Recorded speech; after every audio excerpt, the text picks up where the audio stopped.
Hello all and welcome back. This is Crooked Leg here in the Kansas City War Room, and we are looking at Operation Overlord, January 1942. So this should be a fun turn, to say the least. So, all right, let's get started with it. We are going to do our tech rolls real quick.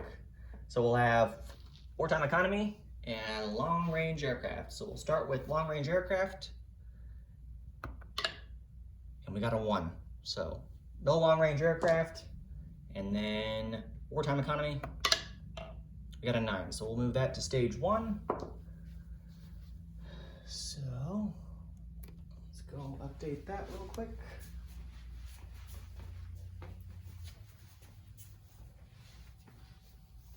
And of course, again, I didn't bring a rondel, so we'll put a rondel there.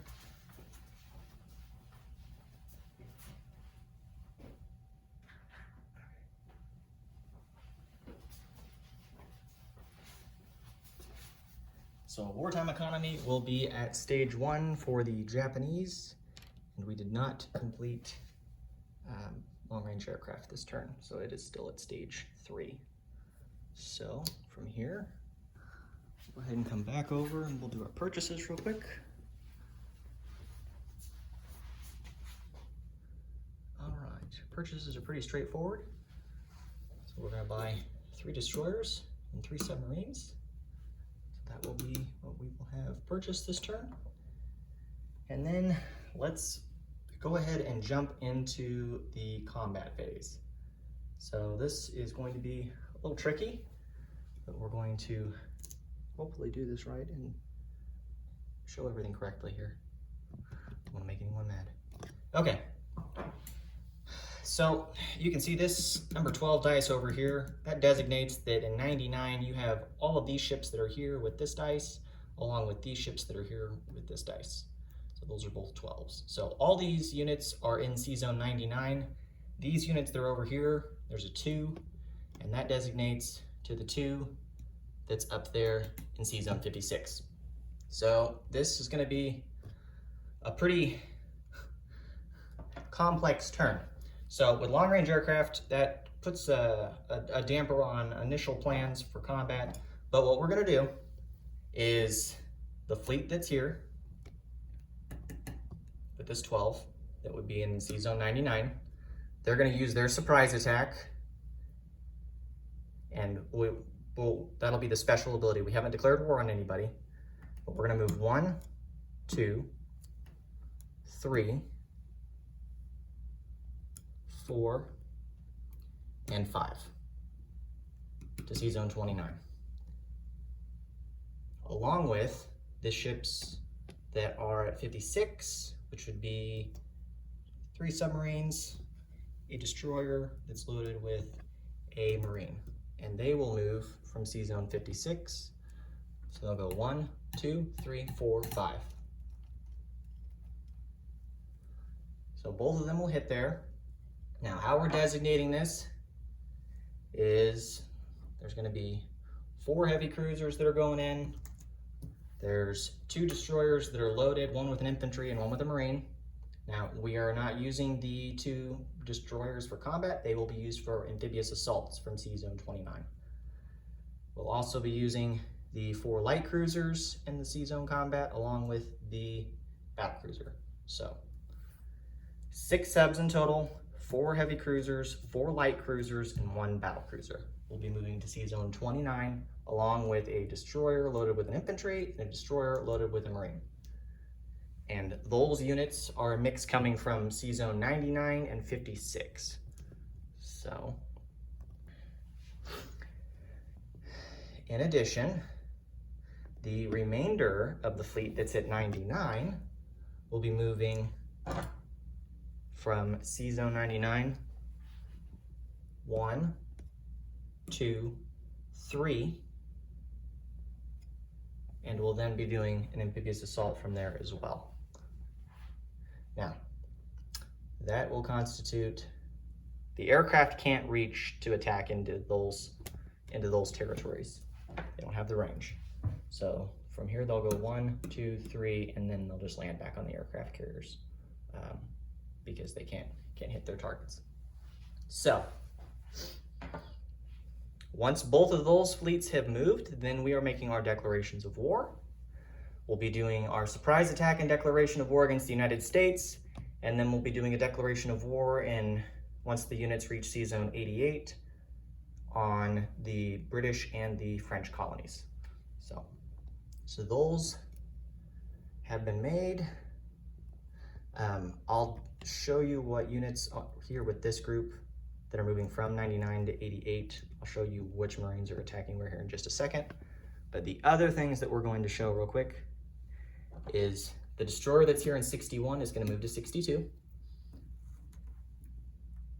And we'll drop a guy in there. So at this point, they'll move once the declaration of war has been made with these units that are here in 29. And then the destroyer in 27 will move to Sea Zone. We'll have him move to Sea Zone 20. And he'll take Alaska. Okay. And then, let's see.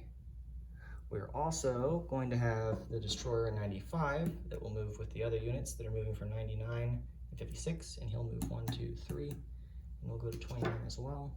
Or, no, he won't. I take that back. He'll move from 95 and he'll go 1, 2, 3, and he'll drop in the Marshall Islands. Okay. All right, and then back to the units up in Sea Zone 29. So, assuming that the battle goes well, it's a screening force. We're going to drop an infantry into Pacific Northwest, and we'll drop a Marine into British Columbia. Now that's if the battle is successful. If it's not successful, obviously we can't take those territories from the sea zones with an amphibious assault. And then over here, the Marines, the other remaining Marines, it's a tongue twister there. We have 7 of them coming from Sea Zone 99, and they will move from 98 to 90 to 88, and then will be dropped. And the way it's gonna work is we're gonna drop 2 Marines into Anatonkin, okay? And then we're gonna drop 2 Marines into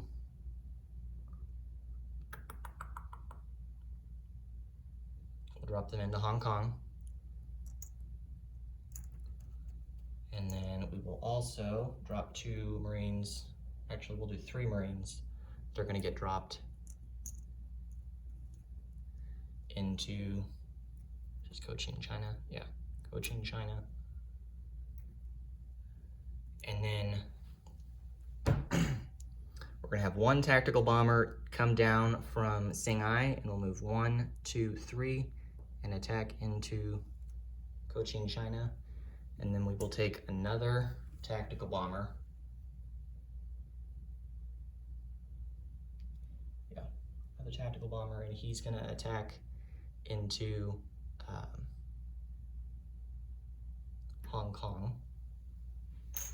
So let me get a fighter, or not fighter, but a tactical bomber for that.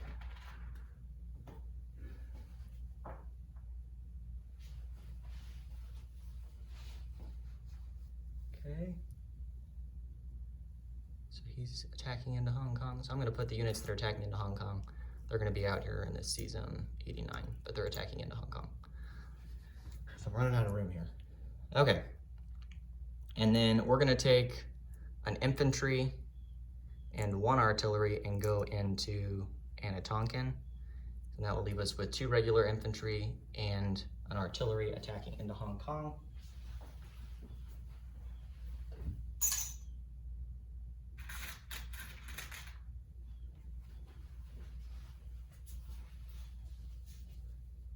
Okay. And then we won't have any units attack from Siam, so we'll still have all 8 infantry and 2 artillery in Siam. We'll have no targets. And then we have our 2 battleships that will be in 88 as well, because they'll move 1, 2, 3 because of the major port that's at 99. And we'll have 1 bombard in Cochin, China, and the other one will bombard into Hong Kong. So 1 there. The other one.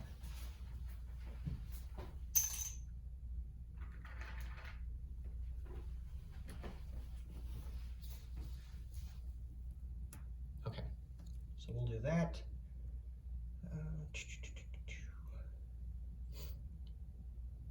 So just to clarify, because they're not going to really move in the combat move, because there's no point, these units will be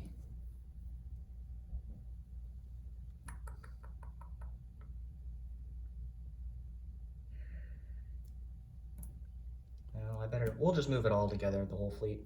We'll move to 99 as well. So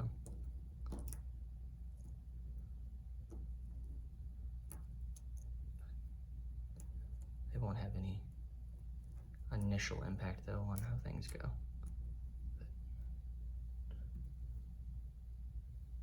And that's all just a jumbled mess, but we'll get it fixed here shortly. So okay.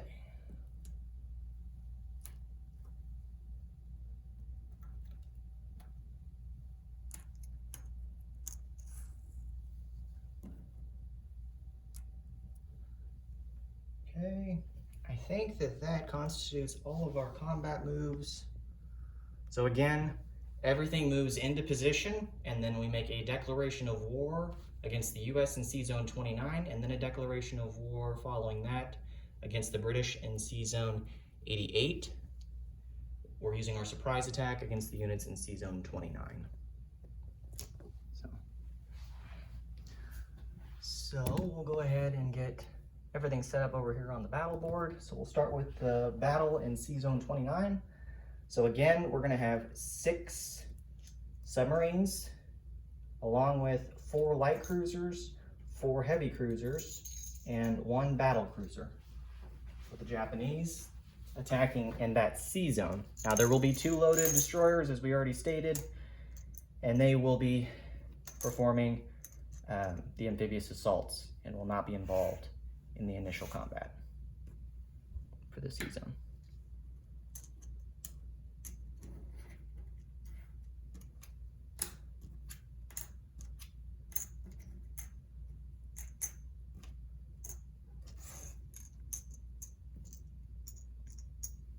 Okay, and then the US will have 2 destroyers, 2 heavy cruisers, an aircraft carrier, and 2 battleships. And I already have the casualty order from the US player. So Major Foe has provided that, which I thank him for. I appreciate that. Very quick to respond. So 4, 2, at 6s. Okay, so we are set up here for the battle. If the battle doesn't go well for the US, they'll lose their 3 transports as well. They're in Sea Zone 29. I'm not gonna put them out there because they can't take them as casualties. So let's go ahead and get into this battle then. So no surprise attacks, because the aircraft couldn't make it from Sea Zone 99 earlier, so we won't be using that against his ships. One thing to note also, since he has destroyers, there will be no surprise attacks for my submarines. So we'll have 6 submarines at 3s. So there's 6. And I just dropped my luck. I'm not even gonna be able to find that dice for a bit. Okay, so we're back to 6. So take 2. Okay, 6 at 3s. Okay, so we got 1 that's leaning there between a 1 and a 3. I'll just take the 3 and not the 1. So we'll get 1 hit. We'll target select. And his first casualty was going to be a hit to the aircraft carrier. So the aircraft carrier has 1 hit against it. Okay, and then now we'll have 4 light cruisers at 5s. there's 2 hits. It's a 9 and a 7, so just 2 hits. So the aircraft carrier is sank, and he will take 1 hit to a destroyer. And then we have 4 at 6s. There's 2 more hits, so he'll lose.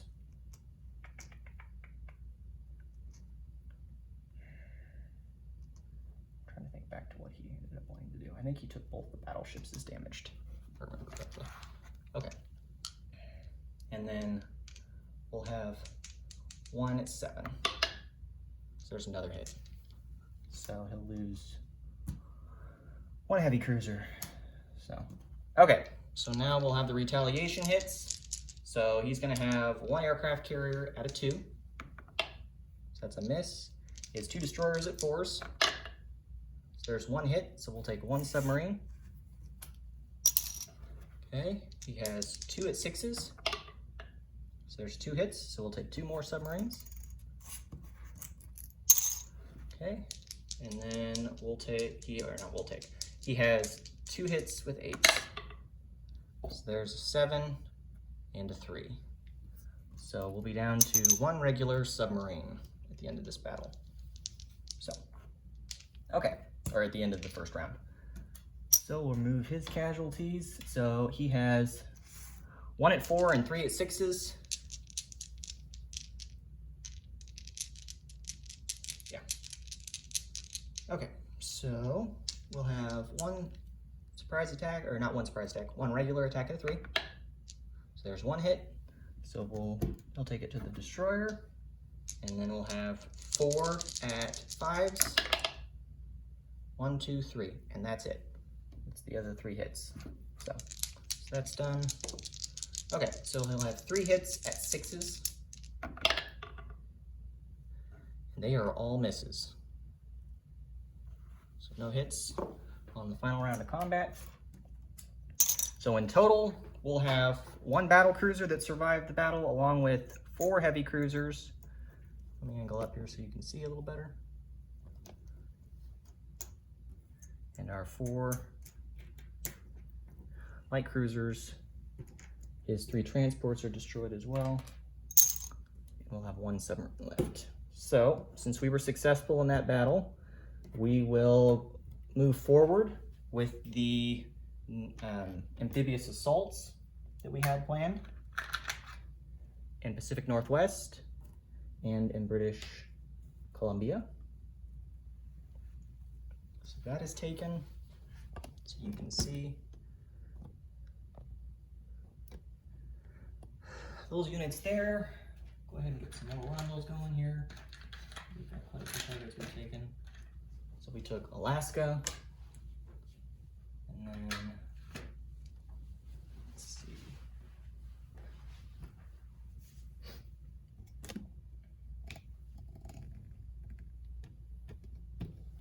Okay, so let me go ahead and actually, before I start destroying all the others, the 2 destroyers that we're doing the amphibious assaults that are going to be in 29 are there now.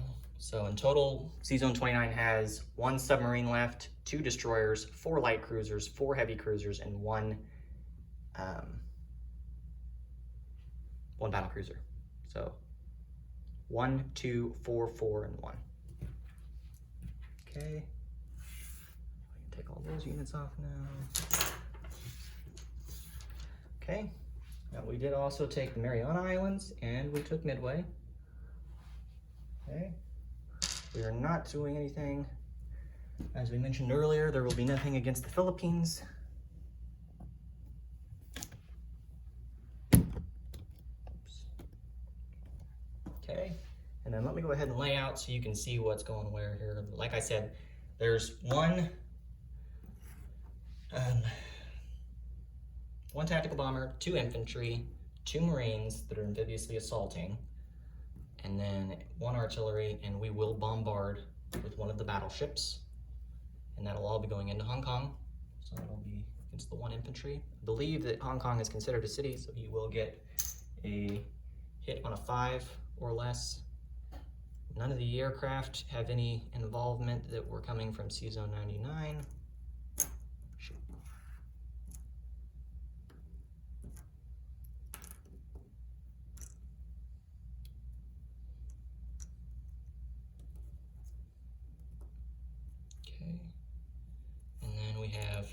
3 Marines.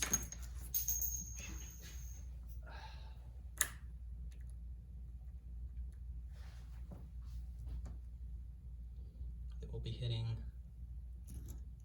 Cochin, China, along with a tactical bomber. And we'll have 1 bombardment in there. And he'll have 1 French infantry to defend. And then back up to Anatonkin. Let me zoom in a little bit so you can see. Anatonkin, we're bringing in infantry and an artillery in via the land. And then we are amphibiously assaulting 2 Marines. And there will be 1 defending militia. That's French. Okay.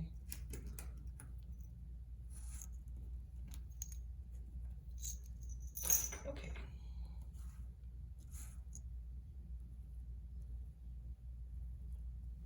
All right, so let's go ahead and get into that battle then. So we'll do those battles real quick, and then we should be done with combat. So pretty quick. Okay.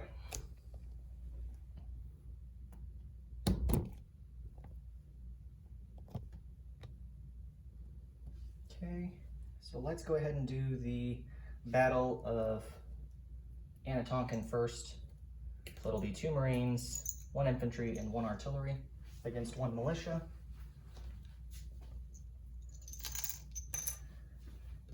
And I believe it's mountainous, but let me go double check just to be certain. I don't want to tell you wrong.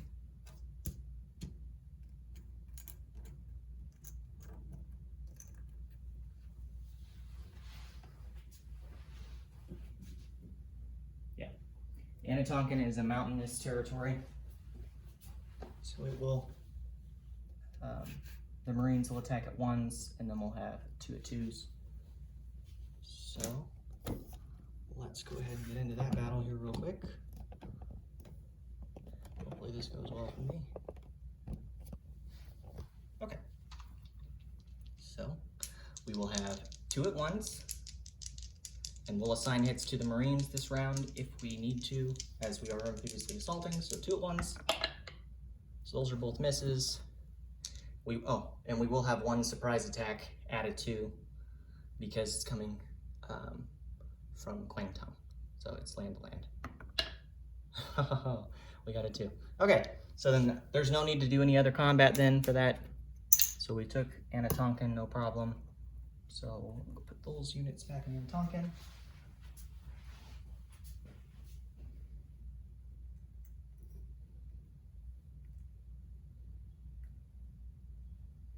Okay. Next, we'll go ahead and do the battle for Cochin, China.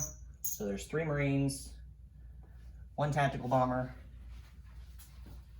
and a battleship with a first strike hit. So let's do that amphibious assault real quick, and he'll have 1 defending infantry at a 4. If we mess with the... And it is a jungle territory, so there's no penalties because I'm not using any vehicle class units. So let's go ahead and do the first strike with the bombardment. So 1 at a 4 or less. And we got a 3. Okay, so the bombardment takes away the infantry that was defending, so we don't have to worry about a regular combat there as well. So I just set everything up for nothing. So let's go put these units back.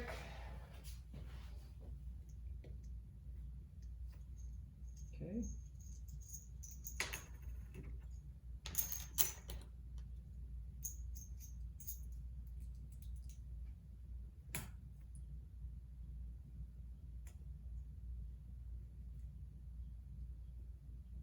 All right. And the last battle that we have is going to be for Hong Kong. So again, we'll have 1 first strike, or we'll have technically 2 first strikes, 1 at a 2 and 1 at a 4. Now the 4 will be the bombarding battleship because we are bringing in 1 Marine. Or no, 2 Marines, excuse me.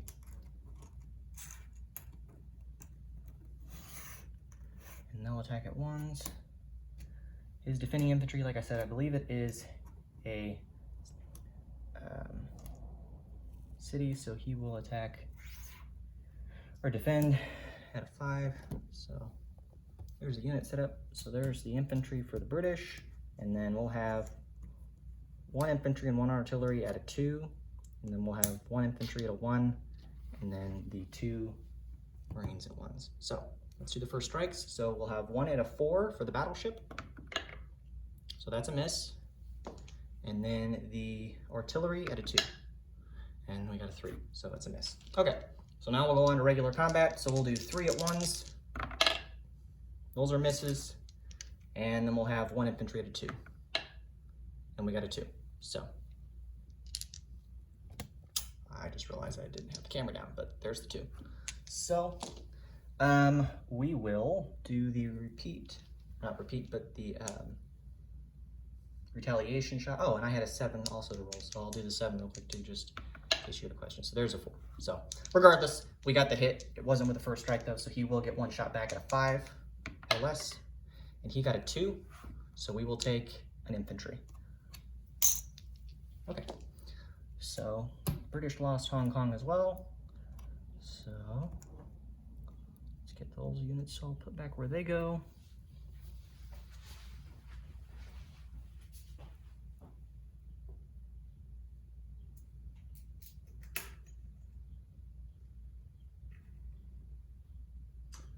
Boy, Hong Kong is a tiny territory. I have to get a task force marker for that land zone.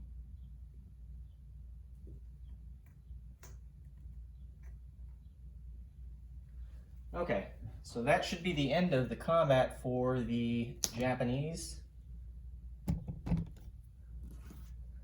Okay. Ooh, nope, we got a shadow there. Let's fix that. Okay, that's better.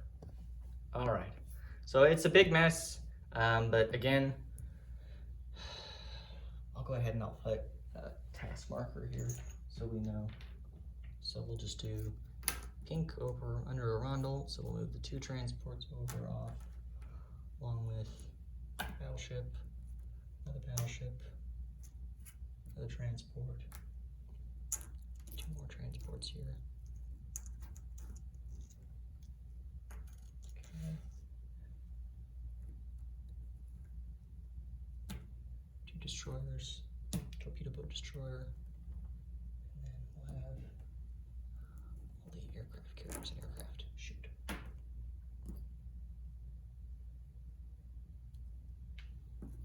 Okay, so you can see this a little bit better now. All the units are there. So, okay, and then grab 3 more rondels for the Japanese. So we took Cochin, China. And then we took Anatonkin. And we also took Hong Kong. Yep. And then non-combat real quick. We are going to take the 2 tactical bombers and they will fly. So they came from Shanghai. The first one would have went 1. Let me zoom out so you can see. So they would have started in Shanghai, 1, 2, 3. The 4th movement, we're going to land it back in, let's see,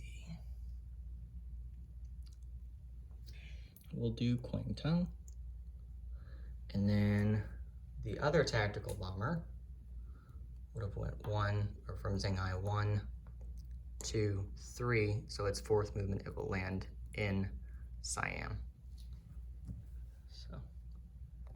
So all in all, we have 1 tactical bomber in Kwangtung. We have 2 Marines, 1 infantry, and 1 artillery in Hong Kong. We have 1 infantry, 1 artillery, and 2 Marines in Anatonkin.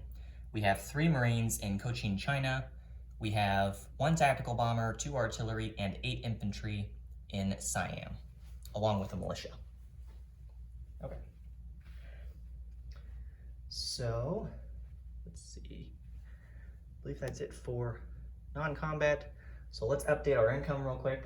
So I'm gonna pan out, show a little bit more here. So starting from left to right, we would have taken Hong Kong, which was $2. And we took both the French colonies, which are each worth $1. So we're at $4. Mariana Islands aren't worth anything as income. Neither is Midway. So we're still at $4. We took Alaska, which would put us at $5. We took British Columbia, which puts us at $6. And then we took the Pacific Northwest, which puts us at $7 in income increase for physical territories conquered. 2 of those dollars will come from the British, 2 will come from the Free French, and then, or let me start over. So you'll have 2 that will be for the Free French, and then we will have 2 that will be for the FEC. We'll have 1 for the British because of British Columbia that was taken. And then the US will lose 2, just 2. So the US will go down, so they would have went to wartime income since we declared war, so they were at 63. They'll go down to 61. Japanese go up to 40. The British go from 27 to 26. The Free French go from 5 to 3. The FEC go down from 14 to 12. There we go. Okay. I believe that is the update on the income. So we'll do that. And then, let's see, there were a couple of things also. So we have $40 in base income. And before we go ahead and get into what we collect in bonuses, we'll go ahead and place units. So we are going to place the 3 destroyers that we purchased here in Sea Zone 38, along with 3 submarines. And then since we declared war this turn, we will also place a light carrier that was in our place units box, and that will be placed in Sea Zone 38. And there are 2 other light carriers that are on stage 2. So there's that. So again, there's nothing at Sea Zone 99, and the bulk of the fleet is either in Sea Zone 88 or Sea Zone 29, with the exception of the new units that were built. Let me think. Okay, so let's get into bonuses. Let me grab my paper here. Okay. So we're at $40 in base income. And then we get $2 for possessing Borneo, Java, British Malaya, Hawaiian Islands, and the Philippines. So we won't get any income from those. Possession of Midway, Wake Island, and Solomon. So we'll get $2, 1 for each. So that puts us at $42 in total. And then possess Shantung, Yunnan, Kwangtung, Peking, and Hong Kong. So that's 5 territories. We control all 5. So it's an additional 5. So we'll be at $47 in income, 7 in bonuses, and 40 in regular income. So 20, 30,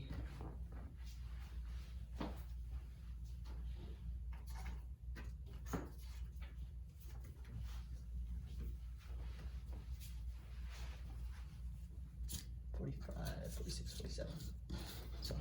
So $47 in income is what we'll get for the Japanese going into the next round. And I believe that concludes January of 1942. So the Japanese formally recognized there is a state of war between the Japanese Empire and the British Commonwealth and her colonies, as well as a state of war between her and the French colonies that do remain in the Southwest Pacific, or Southeast Pacific, excuse me, as well as a state of war between the Empire and the United States. So we are a peace-loving nation and will continue to maintain peace with the Soviets. So that concludes this round. So thank you all for tuning in. Please leave any comments if we did something wrong. There was a lot going on and a lot of moving pieces this round, but I believe we've made everything clear as to what's where.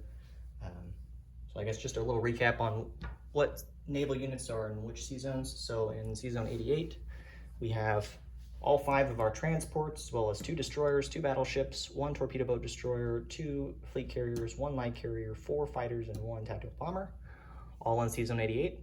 We have 1 destroyer in Sea Zone 91, 1 destroyer in 62, 1 destroyer in 20, 1 submarine, 2 destroyers, 4 light cruisers, 4 heavy cruisers, and a battle cruiser in 29. And then we have 3 destroyers, 3 subs, and 1 light carrier in Sea Zone 38.